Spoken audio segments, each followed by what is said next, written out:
getting guidance from customers for lack of a better phrase, guidance from customers to help you develop a better product.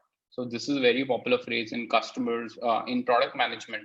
But what I feel is that this bias, where relying excessively on customers to guide your product roadmap, it ends up neglecting building moats for the business. And what is a moat? So moat is something which prevents competitors from stealing your customers' revenue. So in the old times when we had these beautiful castles, they had these many castles in Europe had, and in fact, forts in India also, you would notice they had these boundaries filled with water, and these made to be the sort of natural defenses against an incoming attack.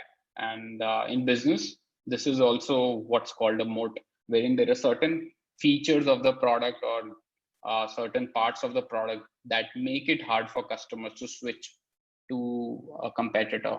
And moats really matter. And in fact, this is Warren Buffett who's popularized the idea of moats in capitalism. So what he says is, capitalism is all about somebody coming and trying to take the castle. Now, what you need is, you need a castle that has some durable competitive advantage, some castle that is a moat around it.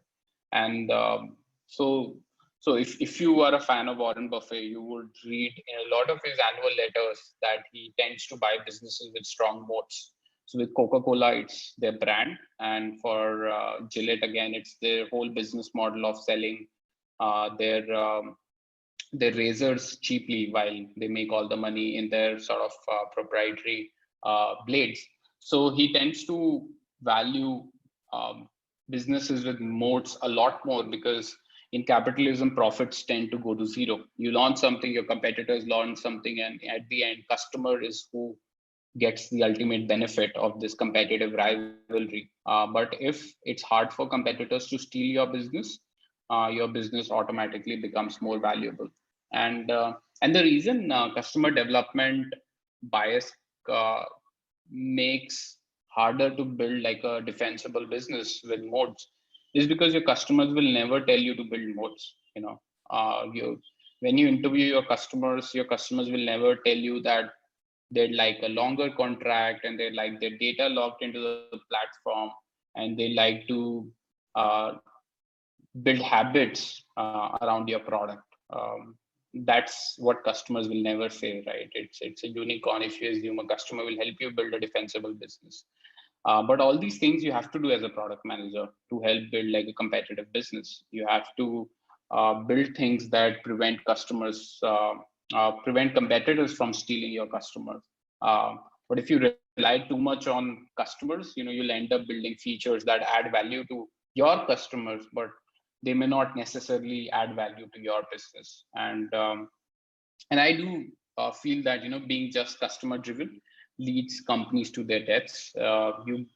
You build feature request after feature request, and at the end, if you end up creating something which is amazing, a competitor will come along and just most likely underprice you, and that becomes like a treadmill for companies where only customer wins. So like I said, as a product manager, sometimes you need to build features that your customers will hate. And an example, and I know this might be a little hard to digest and believe, but if you see around yourself for enterprise software, take Salesforce for example. Now we use Salesforce at our own company, and there's lots of things we get frustrated and hate Salesforce for. For example, they're sort of, you need to pay if you are on Salesforce and you need to migrate to another CRM, you need to pay for their API to be able to do that. Now, this is something they didn't have to do. They could provide their API for free. They could make it very easy to migrate to another CRM, but they choose not to. And that creates again an implicit hesitation when it comes to us switching to someone else. And again, this is something which we hate Salesforce for, but in the longer sense of things, this has helped them build a more valuable company, and channeling that more value back to the product is just led them to build better products over time, because they were playing a very long game rather than the short game of just satisfying customers. And cognitive trap 4 is selection bias that only selects for vocal customers.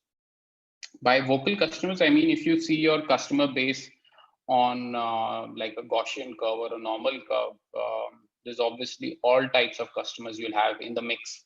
There are some customers who will be very pissed off with your service or products, and there will be some customers who will absolutely love you, you know. And if you reflect what are the types of customers you're talking to, I'm sure you'll realize that day in and day out, you're most likely talking to customers who are pissed off or customers who love you. And this just manifests everywhere, right? When restaurants give you feedback forms to fill, you only fill it when either you love it or hate it.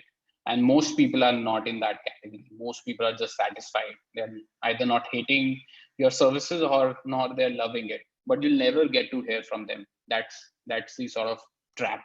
So when you're talking to customers who are just satisfied, right? And I would argue that's a majority of customers, that they do not reply to your emails for feedback, or they do not really come on conversations with you because they are living a busy life and they don't have any particular negative or positive bias towards your product. They don't reply to your request of conversations.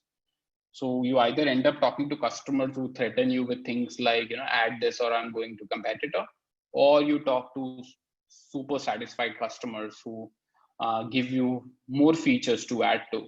And if you listen to these extreme behavior customers, you end up building a complex product.